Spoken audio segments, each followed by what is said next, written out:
On Wine Food Flavour today, we have a great interview at the wine station with Anna Flowerday, owner and winemaker at Whare Ra Wines.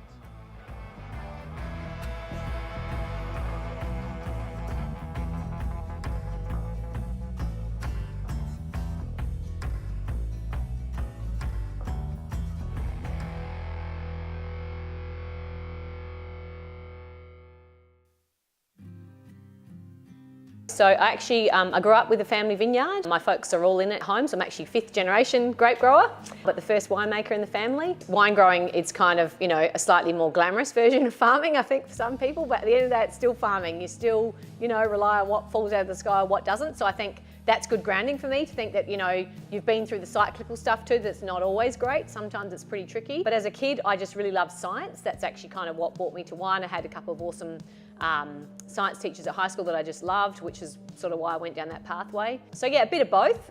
Obviously, you grew up all around it, you sort of immersed in it, but when I first graduated, I worked as a winemaker for Hardy's, so like big Aussie company, but with a really cool bunch of people who are now, the top winemakers in Australia, and are all doing their own thing. So I think I was pretty fortunate as like a young winemaker. A lot of people don't necessarily choose that big company path, but for me it was great because I got to see a lot of stuff. I learned a lot in a sort of meteoric period of time, but there's one particular pioneer, and her name's Pam Dunsford, and she was actually the first female to do the winemaking course in Australia at Roseworthy. And actually when she started, they were all, sleeping in at the college because it's an ag university a bit further out of town. And there wasn't even any dormitory, so she actually used to have to sleep in the infectious diseases ward because she was the only girl. And I'm like, well, it's come a long way since then. Like I had a lot of, female graduates with me, but she was one of the first people I really looked up to that was like, well, she did it, and look at all the things that she had to kind of do that were, going against her. Obviously, I'm from the West Island, not from here, but Marlborough is my adopted home. But yeah, my husband and I moved back here about 15 years ago.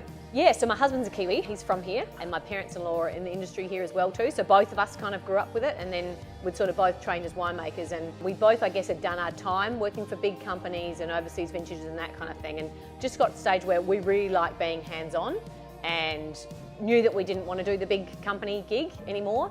So we heard that an old little vineyard was for sale, and that was Whare Ra, and it was kind of the ideal size and scale for us. It had some real provenance and history, which was really, I think, really resonated with us a lot. I'd sort of got a bit jaded and cynical about kind of made up brands. I liked that it was a real place, and it was a bit of a doer-upper, but it was our thing, and that was the thing. We really wanted to do something together.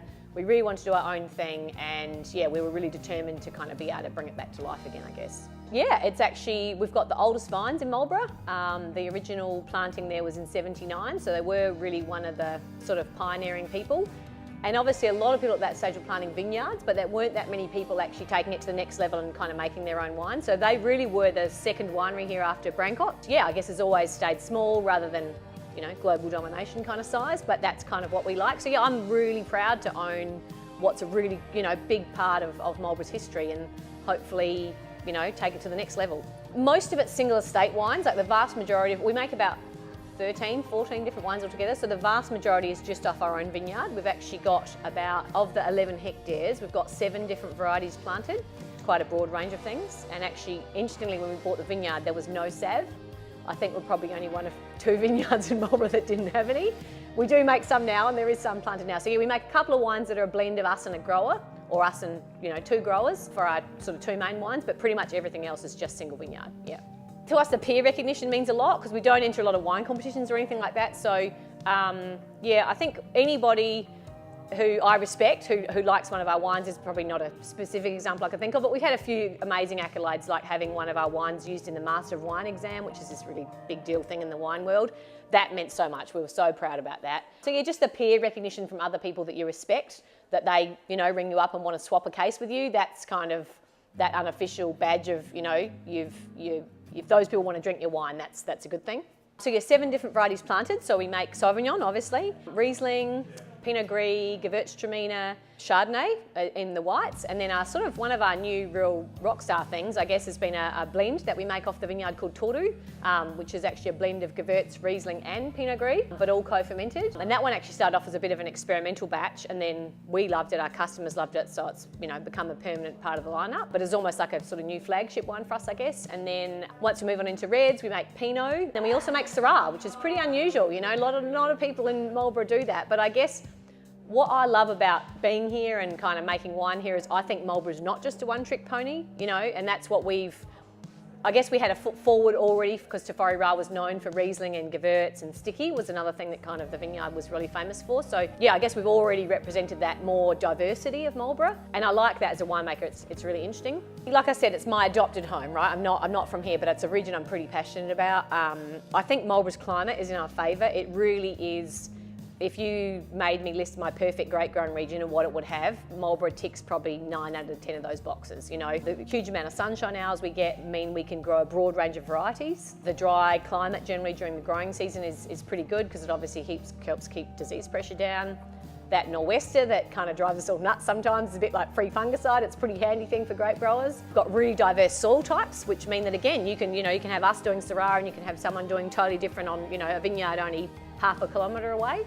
And really little microclimates, and I think for me the next chapter of where I think Marlborough is kind of going to a little bit is that exploring that sub-regionality, that we can see it now in the wines, now that we're 20 or 30 years down the track with vines in some of those areas. And that's what I think people will look for next. It's not going to be for everybody. For some people, they just want Marlborough. But I think for the more interested consumers and people that want to learn a little bit more, we're sort of starting to tap into that. And you notice that more on labels, people actually saying specific sub-regions or specific single vineyard wines, and that's the sort of maturing of Marlborough, I reckon, like the next chapter. For me, the cool thing about wine, which I love about it is very subjective. There's not a right and a wrong, and kind of everyone, you can show the same wine to different people and they're going to see different things. I like getting to make one with my husband because I think we come to it from very different perspectives, and I think both of us, we make better wine together than either of us ever did in our individual careers, because it's, like I said, it's a bit, otherwise you can go too far down one track if it's just you and you're not the only one drinking it. You're going to have all these people drinking it. So I think often the best wines are made by multiple influences of people because you each bring kind of something different to the overall mix. Onwards and upwards, mate. I guess we've spent 15 years, busting our butts getting it to where we've got to, and it has been, head down, backside up for a long time of that, and it did take a lot of TLC to bring it back to life, and then we converted to organic, so that's another big journey to go on. Yeah, I think we don't want to be a much bigger, that we'd get away too much then of what we actually love about it, but it's just about solidifying kind of where we've got to and the reputation of the winery, and what we want it to be is back to what it originally was. Whereas if people are coming to Marlborough and they're only here for like one day and they can only see 5 people, I want to be on that list. That's what gets me out of bed in the morning.